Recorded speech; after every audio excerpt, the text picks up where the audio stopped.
Network address translation. Several layer 3 devices can provide network address translation NAT services. The layer device translates the internal host private or local IP addresses to a publicly readable or global address. NAT is often used by firewalls, however other devices such as routers and wireless access points provide support for NAT. By using NAT, the firewall hides the internal private addresses from the unprotected network and expose only its own address or public range. This enables the network professionals to use any IP address space as internal networks. A best practice is to use the address space that are reserved for private use. You can see the RFC 1918 private addresses ranges. Port address translation. Normally, firewalls perform a technique called port address translation (PAT).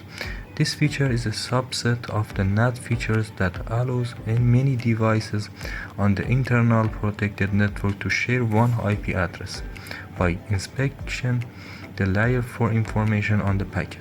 This address is usually the firewall's public address. However, it can be configured to any other available public IP address. Figure 1 shows how PAT works. As illustrated in Figure 1, several hosts on a protected network label inside are configured with an addresses from the network 10.10.10.0 with a 24-bit subnet mask. The SA is performing PAT for the internal host and translating the 10.10.10.x addresses into its own address. In this example, host sends a TCP port 18 packet to the web server located in the outside unprotected network. ASA translates the request from the original 10.10.10.8 IP address of the host A to its own address. It does this by randomly selecting a different layer 4 source port when forwarding the request to the web server. The TCP source port is modified from 1024 to 11.18.8 in this example. Static translation. A different methodology is used when hosts in the unprotected network need to initiate a new connection to a specific host behind the NAT device. You do so by creating a static one-to-one mapping of the public global IP address to the address of the internal local protected device. For example, a static NAT can be configured when a web server resides on the internal network and has a private IP address but needs to be contacted by hosts located in the unprotected network or the internet.